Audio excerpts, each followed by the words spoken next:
Hello, everybody, and welcome to the Human Experience Podcast. I'm Ian Batra, and today I've got with me a special guest because she's married to me. Eh, you know. So, the purpose of this podcast, and I've spent most of my adult professional career studying achievement and success, but I feel like in the sort of achievement and success world, there's often a lot of life enjoyment and just making a better life. Think components of life that can be living an amazing human life that are left out of the equation. So this is sort of a passion project to talk about all the things that I've worked on over the years to sort of take, step aside from monetary success or business success and really to have a live life to the fullest and live our best life. So today with me is joined my wife Laura as our guest, so she can help me talk through a few of the things that we've come across and done over the years. And really, the subject of today's podcast is about things that we've done that require basically little or no money. They're things that lifestyle things that someone could go out and do today that and better their life experience. Starting now. And I think my hope would be that if you took either one or many of these things and implemented them, you got one thing out of this that made your life better, then hopefully I've accomplished my goal today. So, Laura, without further ado, shall we talk through? Yeah. Where do you want to take it? So I always think, if I'm going to have a great day, my best day really starts with waking up refreshed. So I'm going to say we'll start backwards. Let's start with the end of the day and let's go first to sleep.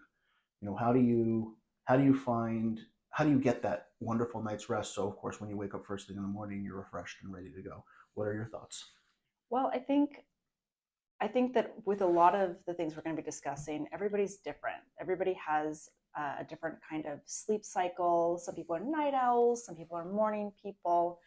And so I think the first key is really to identify what does your ideal night of sleep look like. And for some people, that's going to be going to bed later. Some people are going to be, going to bed around midnight. Some people are going to do best with a shorter sleep cycle at night and maybe a nap during the day.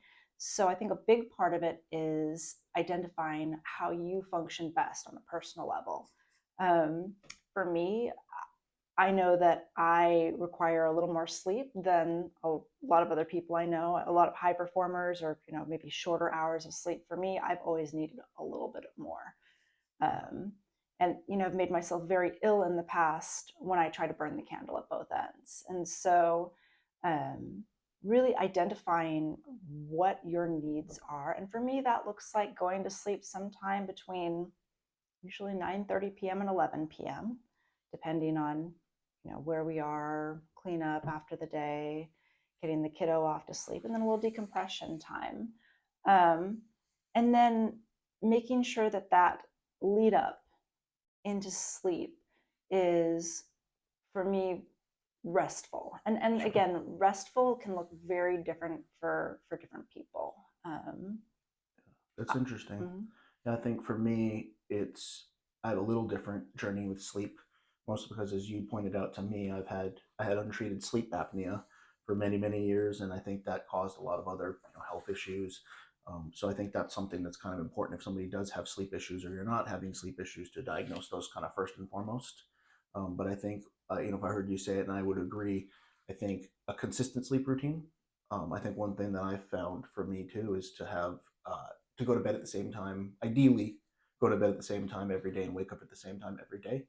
Obviously, there are times when we spend a night going out with friends and we have a good time and we disrupt that sleep cycle. But I think I think a consistent sleep schedule is super important. And I think for me too, because of the untreated sleep apnea, mouth taping. Mhm. So leveraging mouth taping, if you're not familiar with that, that's where you tape your mouth shut to encourage nasal breathing at night, which really opens up the sinus passages and causes more restful night of sleep. I think trying to limit blue light before bed and limit screen time before bed, which we're not always the best at, but we try to do that as best as we can as well. Um, what are other thoughts that you think are little hacks or things that we've been able to do that have just improved the quality of sleep? I mean, I think a lot of what we're going to be discussing on this podcast are things that are either known or they're pretty common sense. So, You'd be surprised. I think our audience can comment and tell us, but I think people don't necessarily know these things. The general public well, you and I have been playing in this space, and we follow the Ben Greenfields and Andrew Hubermans of the world. We've listened to a lot of podcasts, but I think for people that are most people out there that maybe listen to this, some of you that are already into those things are going to know it, but the people who aren't, I don't think largely they know any of this stuff. Well, I guess if we're taking it back to basics, then limiting caffeine after 2 p.m. in the Sure. afternoon. For a lot of people who have typical reactions to caffeine, that can impact sleep pretty intensely. Um, Alcohol, too much alcohol at night, particularly close to bedtime, can just definitely disrupt sleep patterns. I know for me, if I have a more indulgent evening, like you said, out with friends, I wake up with the anxiety in the middle of the night, Yeah. the 2 a.m., 3 a.m. wake up So time, limiting alcohol or avoiding alcohol, limiting obviously, big sleep disruptor. big sleep disruptor. And then for me, not eating too close to bedtime. And for me, it's kind of a sweet Yeah. spot because if I'm too hungry going into bed, I can't sleep. But if I have a heavy meal, it's very challenging because there's just a lot of bodily processes going on Sure. Yeah. during The that rest. time. It's called Yeah. rest and digest for a reason. And then just what does wind down look like? Winding down at the end of the day. Sure. And for me, it's sometimes it's a little bit of reading. Sometimes it's a little bit of something, I don't want to say uplifting, but funny, something that's not too taxing or challenging. I'm not a big true crime kind of person because that ramps up my Yeah. nervousness. So something really, really soothing. We've been, public television type things, cooking Sure. shows, One of our Call the all-time Midwife, favorites, River Cottage. River Cottage, Yep. yeah. So things that just really kind of produce that kind of happy, warm glow if you're going to be watching it, and then not watching it on a tiny screen because I find that tends to amp me up. More intense on the blue light too. Yeah. So I mean, those are Yeah. those are kind of the basics. We don't have a television in our bedroom, that, just because we're trying to not have that distraction. But I know Yeah. people who fall asleep to television. So again, it's all Yeah. very And we personal. know people who do the whole blue light blocking. I have a great pair of the red blocking glasses. I just find the world experience at night very strange. I've had a hard time getting used to wearing them consistently. And I know that that's one of those things where if you start wearing them early in the evening, and it can really help with the sleep. But I haven't been able to be consistent with it. So for me, it's been more about limiting screen time. Um, the other interesting thing, I guess we can move it forward from the actual sleep night into the wake up point, because as we said, we start the day. Now your day starts and you're waking up. What are the things that you think in the morning create a well, what are the things or experiences that you've done and added to your morning to make your morning so that you're setting up a better day so you can have a better experience throughout your day? I think, sort of having learned a lot about the physiology biohacking sphere and how we wake up and how physiology wakes up. There are certain things that I have challenges with. Like I know that hitting the snooze button is A not habit? good as a habit, and that's Yeah. a bad habit that I'm working on trying to break. So little things like moving my phone across the room, so I actually physically Yeah. have to get To up. turn off the And alarm. by that point, you kind of have to get up and pee, and so that helps reduce that to a certain degree.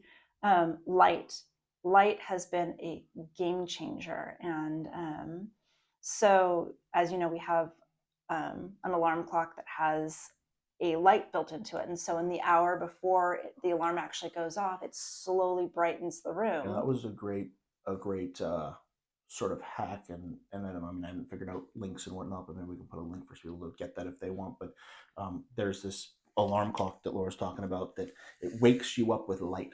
So it starts what about 15 minutes before Oh or no, so. it's more like 40. It's a very, very Okay, it's slow a ramp up. gradual. Sometimes I will. So what's been happening to me is I've been waking up just to the light. Mm-hmm. So then I look over and it's like, I look at the clock and it's 5-10 minutes before I'm supposed to wake up, and the light has already woken me up. Mm-hmm. So what I find there, and then of course, if you haven't woken up yet, or if you're kind of still half dozing off, which happens to me sometimes, I'm not quite up. I wake up to the light, I'm looking over, and I kind of fall back asleep for a moment.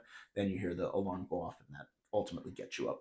And what I like about having that as a separate alarm clock, and I'm sure there are apps on the iPhone. There might be apps on the iPhone. If not, great business idea.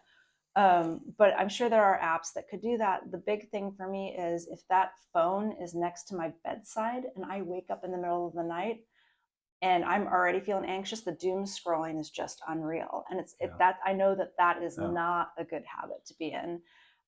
So getting the phone again further away so that temptation Sure. is definitely reduced. So there's that, and then kind of hand in hand with that, we live in a place where there's a lot of fog, kind of a coastal area. So we may not necessarily always have, particularly in the winter, access to bright type of bright light that Hmm. we know now physiologically helps wake you up. So I actually have a little, it's called a happy lamp, but it's a full spectrum lamp. And so once that alarm goes off, I click that on, and part of my waking up process is, having exposure to that for another 20 to 30 And minutes. what she's not telling all of you is that part of my routine, because I'm the early riser, is I get up and I actually go over and switch on the happy lamp so Sometimes, that it yeah. slowly wakes her up while I'm making the coffee and everything else. I think from things you mentioned, all those things are helpful for me. Interestingly, I put the phone in the other room because of the stress of my workday and just the nature of my business outside of this podcast is stressful. So if I got an email that somebody sent me overnight, an overseas client sent me an email I don't like, and I pick up my phone, if my phone's next to my bed, and like you said, if I wake up at 4 a.m. with a little like stress, and I pick up that phone and I start to look at it, I will read those emails and then I'll be stressed and I'll have a hard time sleeping, and it'll actually set up it'll hurt um, it could hurt the entire day. The Mm-hmm. other piece that is I did with that with the phone out of the room, and I think one thing we've talked about with your phone is getting out of the room, is the radiation and the EMFs. And that's probably a whole other podcast we'll probably do at some point where we talk about the EMFs and the radiation, which has been a goal in our life to reduce exposure. But I know cell phones have, just putting the cell phone next to your ear is bad for exposure, but they know when you plug the phone in, I think it goes about 10 times the amount of radiation. So what people are doing at night is they're using their phone as their alarm, plugging it in, and then sticking it on their nightstand next to their head when it's shooting out 10x the amount of radiation all the way overnight, which is disrupting sleep and who knows what else it's causing. Yeah. So the goal for me, and part of the reason we got your phone across the room, was to and bought that alarm clock with the light, was to make it a point to no longer use the phone as an alarm. And And beyond that, just devices, and this is an ongoing conversation in media and culture. Devices, especially in the bedroom, they're not necessarily good for human connection. They're not necessarily good for a couple in a relationship. mm-hmm, And we know that picking up the phone and checking emails and getting onto social media first thing in the morning has not necessarily been the best thing from a mental health or pragmatic standpoint. So anything you can do to kind of delay that a little bit, just by simply moving it a little right. further away, can, Yeah, I find, is helpful. And for me, if you have a tendency to doom scroll and to scroll, I don't have an Instagram, I sure. don't have TikTok, I'm not I have a Facebook, and I have to be careful that I don't end up just endlessly scrolling, because you get Yeah, sucked in, yeah, and then I'm not interacting with you, and then I'm not interacting with our child, and then you're not having these human connections that are finding are really necessary, super important. yeah, for health, for mental health, for longevity. So I think from a morning perspective, there's that. I mean, and then there's all the other common sense things. Drink some water before you drink coffee, so you're hydrating. Sure. Um, and from there, it kind of varies based on people's physiology when you get Mm-hmm. into eating breakfast, not eating breakfast, and whatnot. So since we're shifting that direction, one of the things that we've done, well, both of us have done for years, is water first thing in the morning, which we did Mm. for many years. But now, based on research and people we follow and just knowing, understanding, is adding some electrolytes in the morning. And we like Element. That's what the one we use, LMNT, because it tastes good and it's easy and it's convenient. But it's a little, I mean, it's not cheap. So you could do the same thing. I think just some people just add a little bit of sea salt to their water in the morning, maybe a little lemon juice, and that's a big help to actually absorb the hydration. And I think for me, I go back and forth on how much electrolyte I use in my water, based on how active I am. But I think that Mm. the key here. But a lot of times overnight we sweat, we lose a lot of water. So and you can tell. So most people especially if you're not a real good water drinker. But even if you are and you lack the sodium in your diet, or you lack that, your body's not holding the water. So again, I don't there's other brands I don't love. I don't want to name brands on a podcast because they, just for various reasons. One of the reasons I personally chose Element was it lacks, and again, it's probably a subject of another day.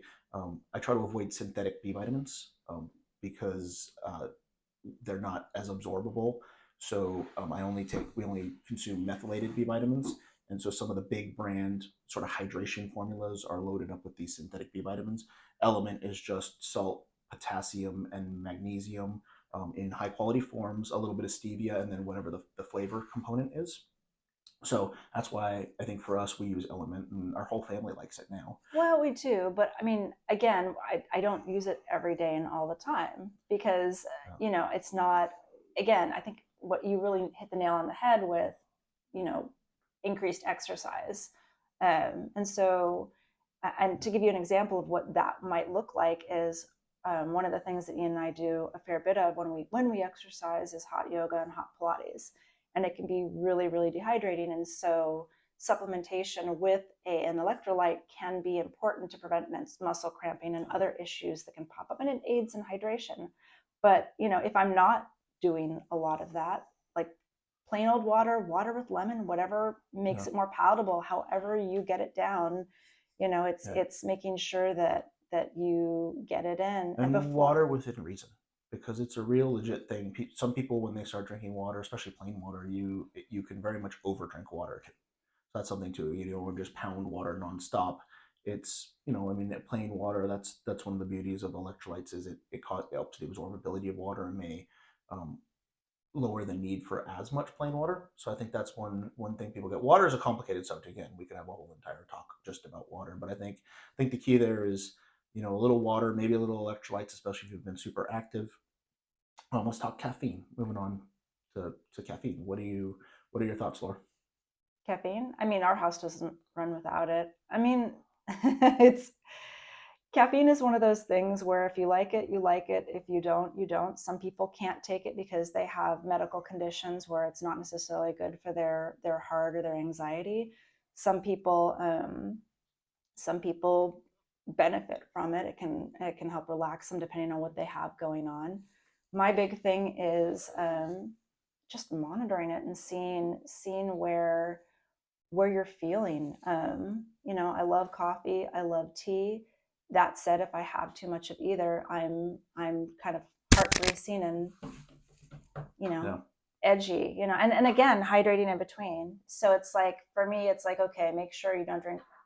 It's all about balance. And for me, I'm the type of person who will forget to drink. I mean, back to water again. I don't mean to go back to it, but if I, sitting there drinking coffee, I can Mm-hmm. forget to drink water.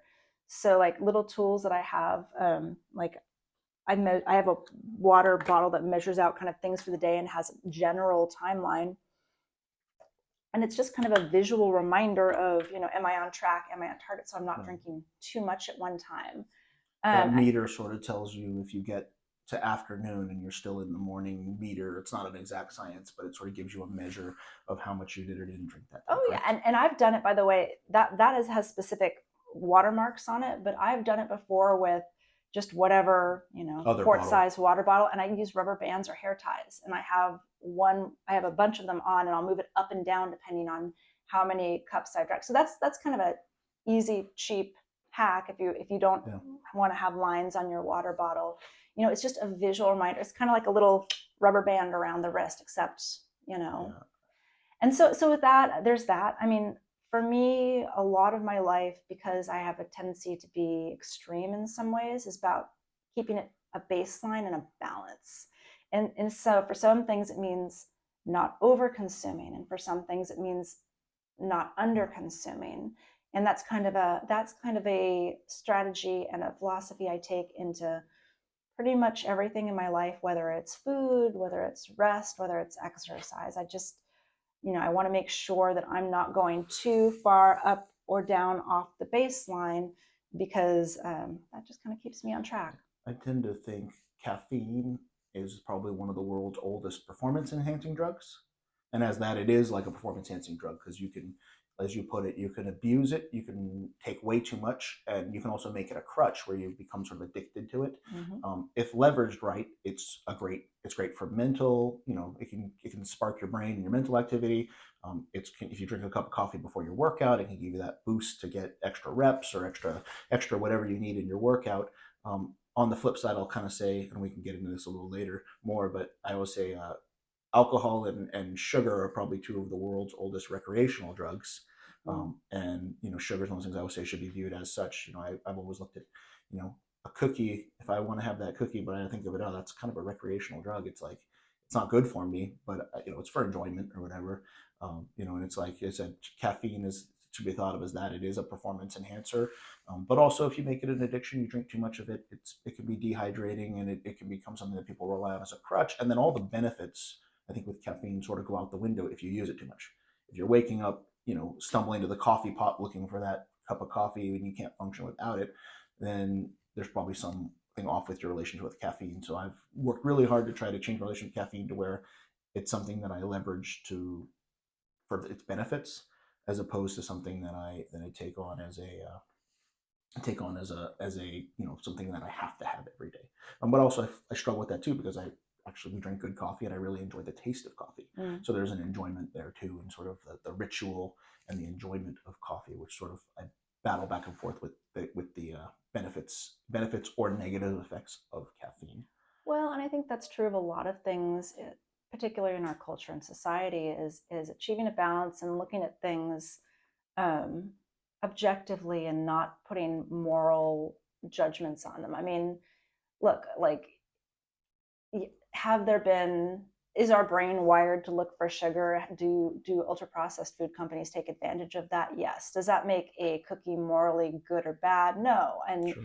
and that's where I like to be a little careful with that, because I think one of the things that we've really looked at as a culture is changing the narrative around food and Mm-hmm. how we view it. We have a culture that's very extreme. It's like people are either on some crazy eating plan, or they're maybe fallen off completely and they're not thinking about it at all. And it's like, how do we change that relationship? And especially Sure. as a woman, having grown up in the late 80s and early 90s, I think that there is kind of, between that millennial and Gen X generation, I think that there's a lot of and there's a lot of baggage that comes around food and diet and eating. On that note, I think you segued perfectly, so I'm going to guide you a little more on where you're going. Diet. So you were going right there yourself, but I was going to be my next question anyway. Was expand a little more. You were going there perfectly. So expand a little more on that.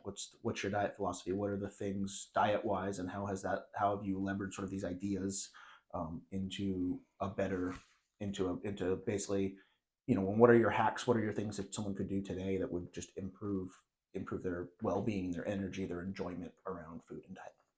Well, again, and again, I'm just going to preface this by saying that everybody's physiology is different, everybody's gut microbiome is different. People have different, um, you know, things that they live with. People have different levels of income and challenges socioeconomically. So, looking at this from sort of a relatively privileged standpoint, Well, you can keep it high level. What from any socioeconomic level? What are the principles that?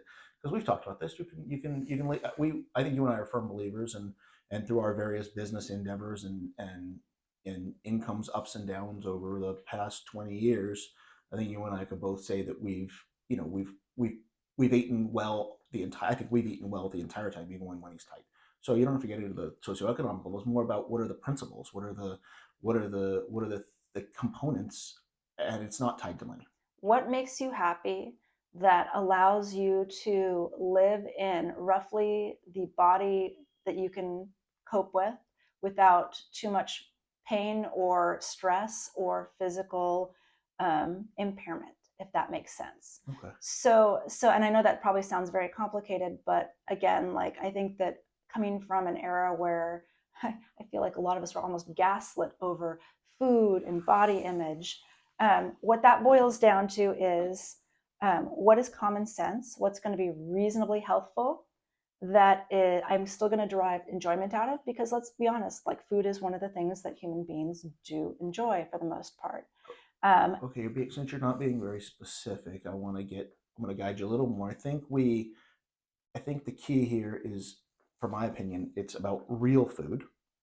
I think it's about eating real food, and enjoyment's fine, but I think if someone's enjoyment is a bag of Doritos, then we've got to change the narrative around enjoying a bag of Doritos. It's not just about enjoyment. I think it's about making a fundamental change personally into eating real food. Now, real food doesn't, I think in my experiences, and you've seen this too, we've seen people thrive on a carnivore diet, and we've seen people thrive on a vegan diet, and we've seen people thrive on probably everything in between. But if I were to look down the line at anybody I've ever worked with, coached, admired, or watched their diet, I think the biggest key element was that they ate real food, minimal processed foods. And it's not that they never touched a chip or a bag of chips, or they never ate a Dorito or anything ever again.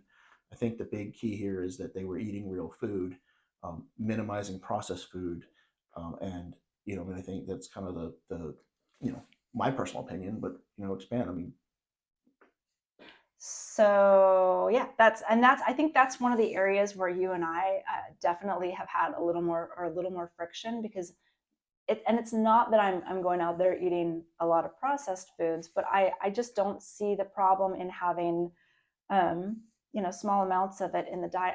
It's almost impossible to avoid because of the way society is structured, because of the way food is structured. I think that eating eating largely whole or minimally processed foods, and you have to remember, anytime that you change a food, it's going to process it. So frozen vegetables, very healthful, very much largely a whole-ish food, are still considered processed because they've been cut up and they've been frozen. on that note, I think there's a big difference between eating a bag of frozen vegetables and There eating a is, bag of Doritos. there is ultra, but that's an ultra processed food. So, So, but we have to be really, we have to be really So, Laura, the subject of this podcast is simple things that people can do today. So, I think less philosophically, this is what I'm trying to get you to talk this through. What are the things that somebody who's, because I think someone who's listening to this might, everybody's where they are. There are people out there that are already doing their best life, and if you're already diets dialed and everything's great, just skip past this. It doesn't matter. I think the key that I'm trying to get to is it's things that you can do. If somebody, it's make it easy. yeah. Go on, share. Yeah, if you'd like to hear, I can share. Or Please do. That's what I'm getting at. make it easy. It has to be reasonably healthy, and you have to make it so easy that it's easier to eat at home than going out, because once you go out, you lose control. Now, it's not that you can't have going out as a part of a healthful diet, Sure. but the backbone of it needs to be foods that you've prepared at home, so you know what's going into it. Good, like whole ingredients that you've prepared yourself, and so the biggest thing is knowledge is power.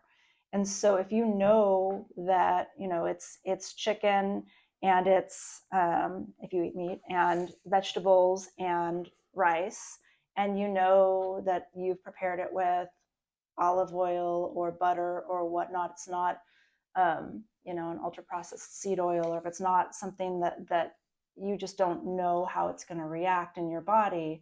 So to get So more granular, I'm going to interrupt, but I wanted to ask you. You're touching on a subject that I was. This is one of the things I was about to ask you. Um, what are the things? What are the foods or things that you don't buy for the house, or you try to keep out of the home? And then we can go to the flip side after that. But like, what are the things you said? You mentioned like ultra. You mentioned seed oils. What is a seed oil, and why are you avoiding it? Stuff we're getting to. seed oils are things that are ultra heat or hexane or expeller pressed. So, um, But you what know, would that be on a grocery store shelf? veg- Corn oil, vegetable soybean oils, oil, soybean oils. general vegetable oil. So at home, we tend to cook in extra virgin olive oil. I have a minimally processed red palm oil. We have virgin coconut oil.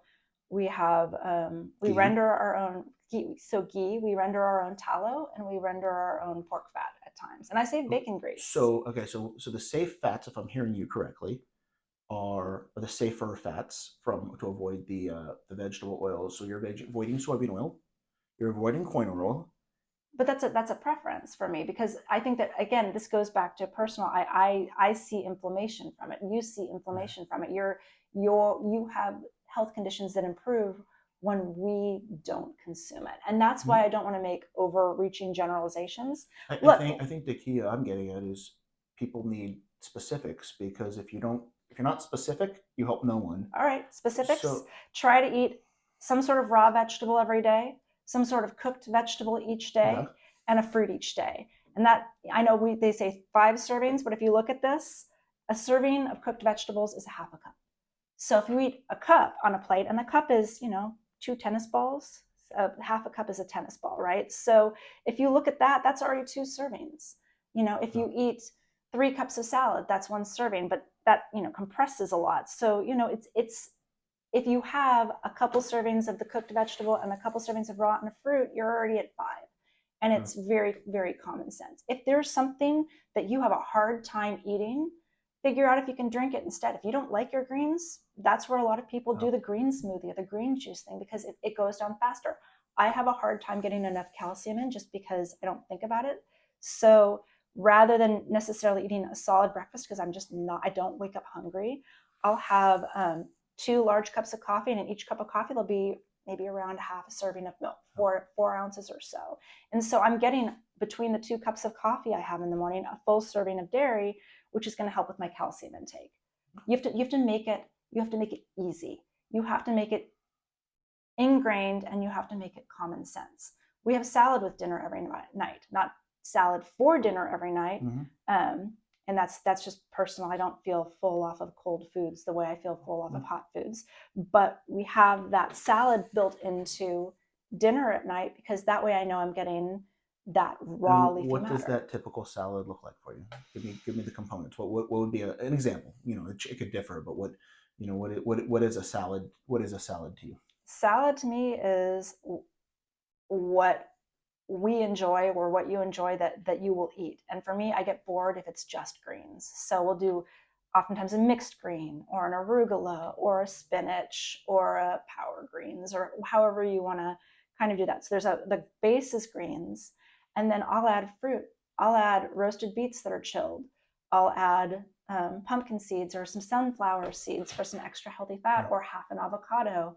Tomatoes. Sometimes I'll cut up um, cucumber or bell peppers, or if it's pomegranate season and I have some pomegranate seeds, I'll throw that in. And basically, what I do is I make a kitchen sink salad, because it keeps it interesting. It keeps me Yeah. from being bored, and we're getting a lot of different bright vegetable colors, which we know contain a variety of nutrients. So you make it easy. You try to make sure that you include things that you know Sure. are good, and then you include a variety of those foods. The Yeah. other component is protein, because protein is incredibly satiating. So I make sure you have protein, whether it's legumes if you're vegetarian or vegan, whether it, like, lentils or beans, whether it's chicken, whether it's beef. What's your target for protein? How much protein do you try to eat in a day? I target, or what I actually achieve. Either. I mean, both. So What's the goal? And then and then the goal is, for me, is one. I'm trying to do the math here, because this is where the biohacking is coming. For me, it's 1 gram of protein for every lean pound of body mass, yeah.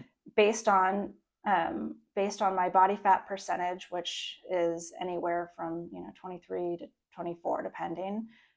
Sometimes as low As as a person who takes 22. your body fat's lower than that, but But basically, I'm looking at about 120 grams of protein okay. for lean body weight. Now, 100 to 120, maybe it's 115 or so. Now, I will when say I you do not hit that every day. Now, let me ask you this: when you do get close, or you have a good protein forward day, what are the benefits that you notice? I'm not hungry. Yeah. It's incredibly difficult. And I'll tell you why I do not hit that target most days. And that is, it's incredibly difficult to eat that much and not be absolutely full. It is so satiating to eat the amount of protein that you need to eat in a day, that a lot of people, when you focus on it, and you go protein forward and you go protein first, you're going to be full in the Yeah. process. I'm not the only one who will say this. I mean, you'll hear this if you look in the podcast world. You know, the Mind Pump guys say this all the time on their podcast. I've agreed, and before I ever heard it from them, I sort of knew this anecdotally from my own experiences. But if you eat a protein forward diet and focus on protein, it's like the number one diet hack. If someone is trying to lose a little body fat or lean out a little, it's the most satiating nutrient. So by simply making it a goal to eat more protein, you sort of crowd out all these other foods. And even if you don't intentionally try to eat less carbohydrate or you don't intentionally try to eat less sugar, what I found over the years is just simply by eating my protein first or putting my protein forward. So eating chicken or eating steak or eating, if it could be a vegetable source if someone doesn't eat meat. But I think by putting the protein as the focal point, I mean, it could be Greek yogurt, it could be something like that. You will sort of crowd out, and then even if it's sitting there in front of you, you may eat less of the other stuff. And kind of one of the reasons I think on the flip side, when you talked about the salad, we sort of sometimes eat the salad sitting there, and I always actually eat my salad at the end of the meal, which is something you had taught me years ago from your childhood. But I'll often eat the salad at the end of the meal. It's like I'll eat my protein, and then I'm looking at the salad and I'm already full, and I'm like, oh, okay. And then I sort of make myself eat my salad because I kind of look at the salad and look, okay, it's like a supplement. I need the beets, I need the nutrients in the salad greens, I need the nitrates and everything for blood flow. So when I look at these, the elements of that, I want those components in my diet, so I sort of have to make myself eat them. But you're right with the protein. I think for me personally, it's my number one hack. Since this is sort of about things someone can do every day, I think if someone just ate up to their protein and made a goal, even if you fall short, you'll probably see a benefit, I think, just from being a little more protein forward. And look, here's where the balance comes in. You know yourself. You know your stubbornness and your shortfalls. So for some people, they're going to want to eat the salad first Sure. because if they don't eat it first, they're not going to get through it. Certain things in my meals, and it's like, look, I'm not tracking every calorie, I'm not tracking every gram. Like these are all kind of generalized targets, but basically there are certain things I measure to make sure I get enough or I don't consume too much, to keep them in a range. Certain things, if I want to make sure that I'm measuring them or including them or knowing roughly what's on my plate so that I get enough. So it's like I measure my vegetables to make sure I get them in for the day. I measure my protein to make sure that I'm at least trying to get enough. And like if I'm measuring things like carbs, it's not because they're bad, but it's just that I know myself and Right. I will eat 4 portions of pasta without thinking Yeah. about it because I enjoy it. And it's like, and is that good? And is that okay once in a while? Yeah, but it's not an everyday thing.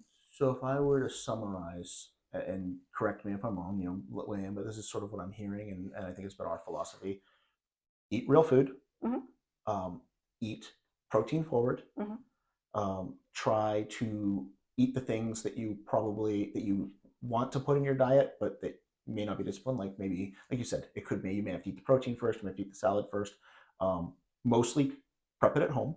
I mean, I think as you said, the rest, and I agree. When I eat at restaurants more, um, I tend to feel more inflammation. I tend to feel. I also notice that on the scale, if I start gaining weight, it's inevitably tied to eating at restaurants. And I think you were right. Even the best restaurants. It's like we don't really know what they're cooking in the food. We don't know what kind of oils they're using. We don't know what kind of foods. So I think And it's also hard to gauge quantities. sure, You don't know what's in it. There's a lot of added sugars and fats and oils and salt that makes it more palatable yeah, and it makes it more enjoyable. But then also with portioning, a lot of times yeah, plates at restaurants are larger. yeah.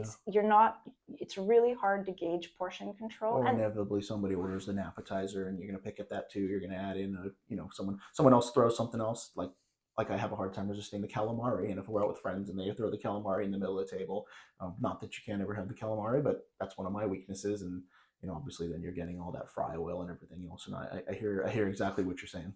yeah, so I mean, and it's, I think again, a lot of it is just old fashioned common sense. The other big thing is, and everybody has different needs, and different health things that they're working with. I mean, like somebody who has a kidney condition may not be eating as much protein, or somebody who's not as active may not require as much. Well, yeah, um, let's disclaimer there. I mean, if you're on a specialty diet by your doctor, clearly throw this all out the window. I but would but say the but fast the forward past all the nutrition here and go with your special diet. We're kind of talking for the general healthy public here. Well, and here's the other portion of this is the mental health portion, and I think that's something that I do want to address, because again, as somebody who grew up in an era where a lot of women, we were very much gaslit about food and nutrition. Like, oh, you're not really hungry, you're thirsty, just drink a glass of water. It's like, well, maybe I really was hungry. Mm-hmm. Maybe I'm perfectly hydrated. And it was that era. And so my big thing is you can make yourself crazy thinking about high carb, low carb, high protein, whatever.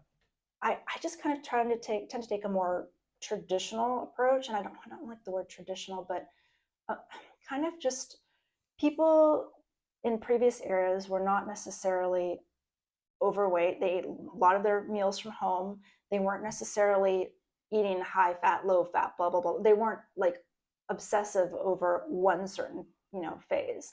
And so if you look at that, and you're eating things that would have been eaten in portions and quantities that would have been eaten, and you're not snacking, because that's the other big factor during the day, is like we have a whole snack culture that just didn't exist the same way 100 years ago. So it's not that you can't snack, but it's if you have things around like the chips and the snacks and the cookies and the whatnot, the packaged ultra processed foods, it makes it very easy to just mindlessly eat. Sure. And so that's where saying you have to make it easy, Yeah. just insanely easy to eat right. You have to make it easier to go home and defrost a quart of soup that you made and froze than to stop in the drive-through on the way I home. think for someone, and this is just a little hack here, so when we're talking tips, if someone can't resist the urge of a bag of chips, it's probably easier, would be for most, to be more disciplined at the grocery store and just not bring the chips into the house. Because if you have an irresistible urge for chips and you need to get in the car, drive the store, or if you live walking distance to a place, walk over, buy the bag of chips. At that point, if that's your motivation, you must have the chips and you got to go out and get them, then great, have them. Because, at least you got an extra walk, you had to make the effort. I think for somebody who has, if it's there and it's super convenient and you always have it there, then it's going to be hard. And if you have the discipline, what we do is we have the junk food in kind of one shelf in the house, Mhm. and we primarily only use the junk food for company. So we don't really eat, we won't eat the chips and stuff just ourselves. But if it's Friday, Saturday night, and friends are coming over, we'll put out the chips and dip, and make a cheese board, and we'll put stuff out, and then that's when we indulge and tend to eat the junk food. We try to compartmentalize it and not just eat it on the daily. I think food is the most interesting and hardest thing for people in sort of all areas of life to sort of deal with, because sleep is almost like linear in that you got good sleep, or you didn't get good sleep. Diet is interesting because it's one of the few things we use both for, we need it, it's fuel, we need it for ourselves, we need it to live, we need it for energy, we need it to live our best life. But food is also one of those things that it's a big part of our enjoyment. And as you put, it's comfort, it's childhood, it's heritage, it's culture. A lot of times Mm. things are, you tie food back to your culture, or you things like, let's say you're trying to give up carbohydrates, but your family tradition is to make tamales at Christmas, and those are really important to your lifestyle, your culture.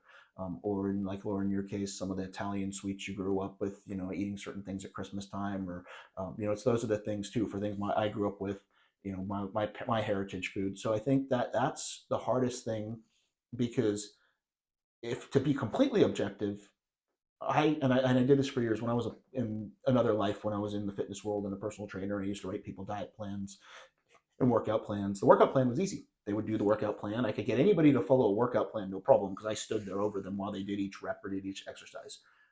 I would write them what I would consider the perfect diet, and ultimately for their goals and everything else, I'd take their body weight, I'd know their body fat, I'd put it together, I'd say, hey, if your goal is to do this and you want this, that, the other, and the adherence to a perfect diet plan was probably like 10% at best.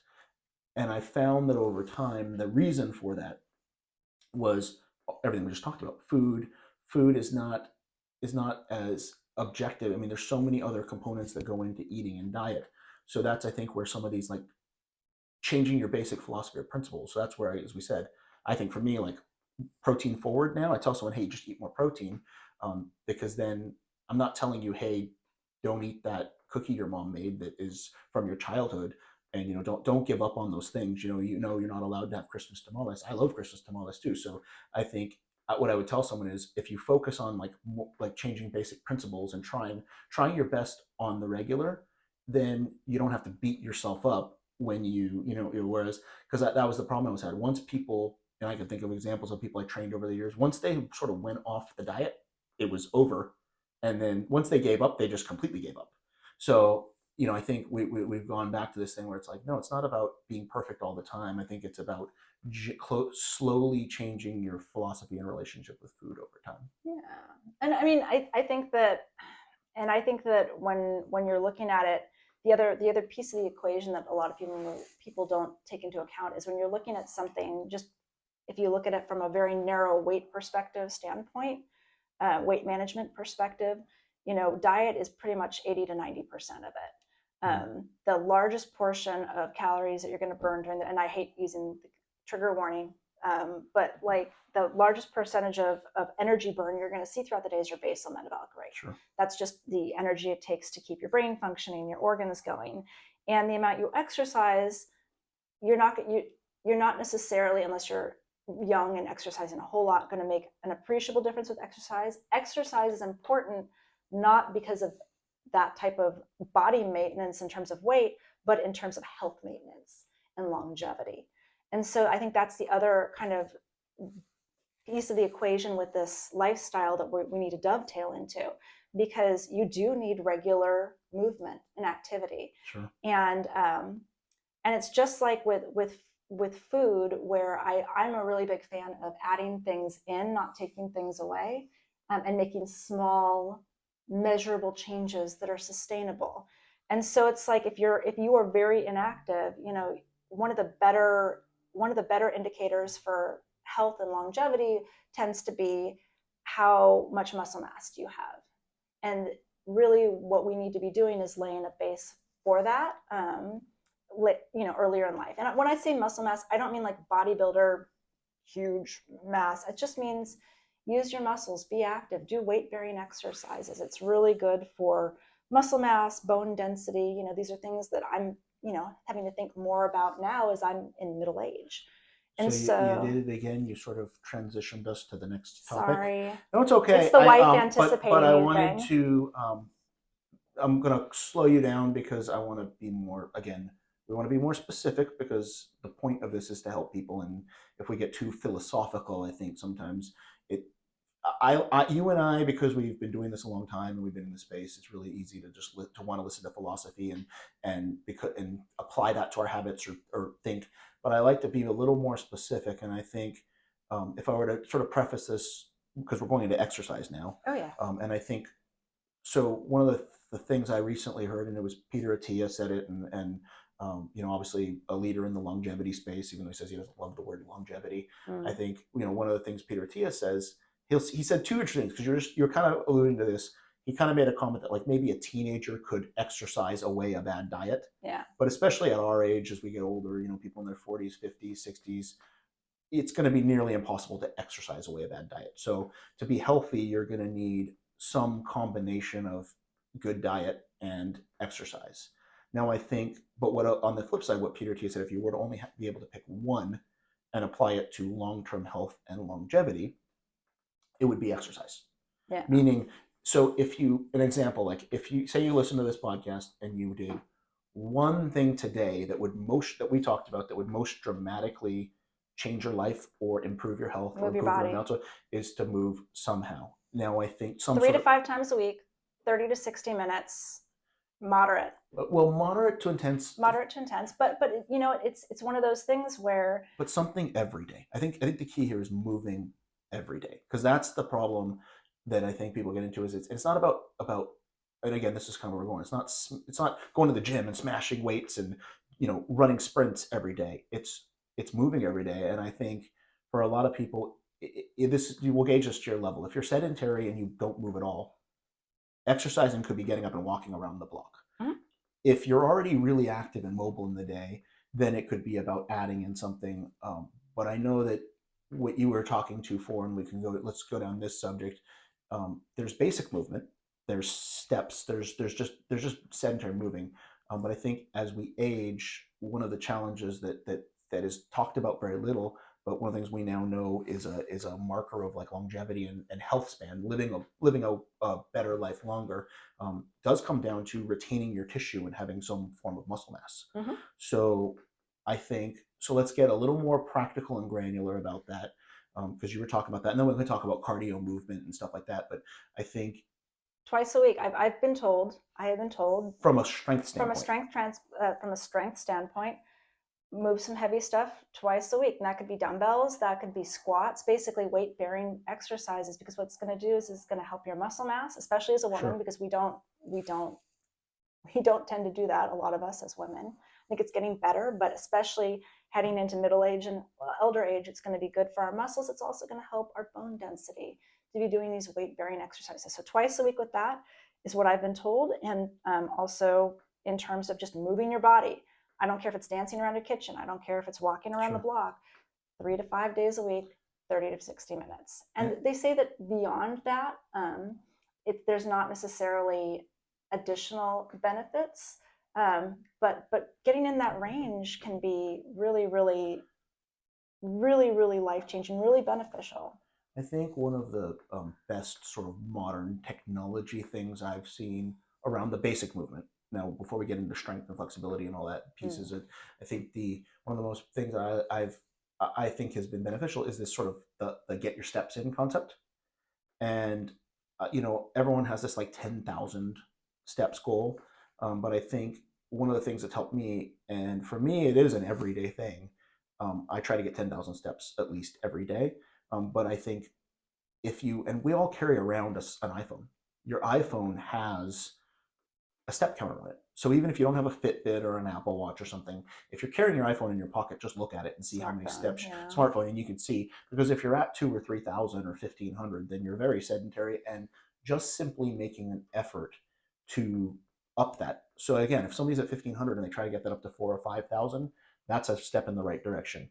If you're at 7, you can try to get to 10. But I think the goal here is there's the everyday movement component, which again will help general health markers, but it also and will help keep some weight down. Again, as we said before, you're probably not going to exercise away a bad diet, so you're going to have to do some components if weight loss or weight control is sort of on the agenda. I think that generalized movement, but then of course this other piece where if you were to do one thing, as you said, 2 or 3 times a week of some sort of strength component, and then the third one we didn't talk about, but going back to my personal training days, my fitness days, sort of the three components of exercise: cardio, strength, flexibility. I've personally, again, given my exercise science person in me, one of the interesting things I've noted, people tend to think of flexibility as this thing where they have to do crazy stretching. But I think if you're looking at flexibility, it's more about functional flexibility. Can you get up off the floor? Yep, That's one of the yep, big things. That's also one of those things that can measure, favorable outcomes as you get to be more elderly into your elderly years. Can you get up off the floor without using your hands? yeah. You know, That's a great test, and it's something to work towards. You can't do it. If you can do it, you're already there. mm-hmm. But if you can't do it, I think that's a great test to work towards, being able to sit on the floor, and if you can get up without using your hands, then that it actually shows, that test is a multitude of things. It's strength and it's flexibility. It shows general mobility and functional mobility, but also it requires strength. Your legs have to be strong enough to lift your body weight. Yeah. I mean, I think that's really the basics. I would say, the exercise, the weightlifting, staying active, aside from helping with, having better health into elder years and whatnot. It also helps with the sleep, kind of tying that back to sleep. Kind of bringing that day kind of full circle. I, but my big thing, Ian, with any of these is you've got to meet yourself. You've got to assess where you are and meet yourself where you are and make those incremental changes. Because the biggest mistake that people make is they go whole hog or they go Sure. hardcore and then they get hurt. Or even if they don't get hurt, muscular soreness is no Yeah. joke, and so you get really demotivated. You have to find those little dopamine Well, we've seen this with rewards. friends. You've had a friends I've come. done it myself. Yeah. You've done it Well, I was yourself. just saying, I've seen an example of you because you're an avid walker, I and am. I've even seen it with you. You know, a friend who started walking with you, but went too hard. You know, almost Mm. tried to push you, but she obviously had been out of the game, hadn't been walking, and you were walking, 4 or 5 miles on the beach every day, and went out and walks, and then put herself out for for the count for however long. So I think that is a key component is to do an assessment where you're at. And if you have the means and you can get someone to professionally help you get a professional plan from a trainer or somebody, that can be very helpful. And then try to stick to that plan from an exercise standpoint. But again, it could be as simple too as if you said, if you're not walking, walk. If you don't have a strength component, then add some sort of strength component. Um, If you you know, don't have access to a gym or gym equipment, do push-ups. If you can't do a push-up, go to your knees and do it. If you can't do push-ups on your knees, the wall. start by, against a wall. I Yeah, mean, break it down. yeah, The internet is a wonderful, wonderful resource. And so you can find that, you don't have access to a squat rack, no problem. Do unweighted squats over a chair. sure, So these are things, and I would be happy to come back and deep dive on any of these subjects at a further time. But sure. This you is know, this is about simple, easy, implementable changes. yeah. Specifics. We're trying to be specific here. Give action items. Was there anything else So that you want not yeah. to? That's my next one is go through anything that we haven't talked about. Item like quick hacks or things non diet, non exercise, just lifestyle hacks, things you like, cheap or easy, cheap or free little life things that may have someone to have a more enjoyable, healthier, better lifestyle today. I'm trying to think. Try not to sweat the small stuff. I struggle with that a lot. But do what you can to, improve your situation, to get out of things that make you uncomfortable or to fix things that are challenging in your life. Try not to stress about it while you're doing it. I know that's ridiculous, right? Gratitude has a lot to do with that Okay. because no matter where you are, um, 9 times out of 10, you could be someplace a lot worse. And so having gratitude for what you have in your life is just such an amazingly powerful tool. And getting into service. If you are feeling terrible about yourself or about your life, how can you help the people around you? If it's as simple as smiling at somebody at the grocery store, I mean, it does not have to be, 10 hours a week volunteering in a, homeless shelter or whatnot. That's amazing. If you can do it, do it. Or an animal shelter, if you can do it, amazing. But sometimes making a difference is as simple as being mindful and noticing, hey, like, Sure. you look really nice today. Are you doing something different with your hair or smiling? Or especially for populations of people who are used to being unseen or invisible, even just acknowledging them, acknowledging the unhomed or person without housing on the street instead of just looking past them. Um, smiling at the elderly person in line. I think that when we get to a certain age, to some degree, maybe particularly as women, but maybe in general, our society doesn't necessarily revere our elderly the way it Yeah. could. So, just even acknowledging and being more engaged is huge. And then, Sure. and then just being social. And we're social creatures. It doesn't mean that you have to have a million friends, but get to know your grocery checker. If you're doing exercise classes, get to know the receptionist and learn their name and greet them Get by a little more name. human connection. A little more human connection, and a little less of, this scrolling on the phone. Yeah. Yeah. And I'll give you mine, which is the complete opposite, which is take the time for yourself. Yeah. So that's when I kind of missed on, and I think it helps because sometimes if I get up, and that's a big component. We talked about the phone and not pick up the phone first thing in the morning, because when that you get that work email that's a crisis, or you get the phone call you don't like, or you get the text messages, and so I actually keep my phone. I have it turned so none of that comes in until later in the morning, Mm-hmm. and so what I try to do is make sure I take time for me, and with kids and being married and whatever, sometimes someone's banging at the door or yelling for you for something, but and it drives you nuts. But I'll put my headphones on sometimes, and I don't, to not be disturbed for 30 minutes, because that time is sometimes your time when you're trying to do mindfulness or meditation. And again, sometimes you got to hide from everybody. But I think that's a super important component, because I miss that, and it really helps reduce stress and anxiety and make you a better functional person. It gives you more fuel. If you take out that time for yourself, it gives you more fuel to be there for other people. Yeah. Because it's really hard to be friendly and kind and do all these other things and treat everybody well and to give to everybody else and to go to work and to give your all if you haven't filled up your own cup and taken a moment for yourself. So I think that that's kind of the opposite. And I think ultimately it's kind of funny, because what you said, they go together. They do. So you You have to have to put you take have to for put your mask on before you. It's like the airplane metaphor of putting your own oxygen mask on before you before put you. anybody else's. Exactly. Well, cool. Yeah. I hope this helped everybody. I think we'll be back more. I think we can deep dive on any of these subjects. Could be an hour or two alone, Let us know. and obviously there's things we haven't even touched on. I mean, we didn't even go into supplementation and hormone optimization and peptides, all the other things we're interested in. But I think that's the subject of a future day. But I think today this is just about what can someone do today. And my whole thing was very little money, because a lot of things we subjects we get into, they cost money, they require equipment. All of this was about things that you're already buying food at the grocery store, so simply changing the habits is not that hard. You have two legs.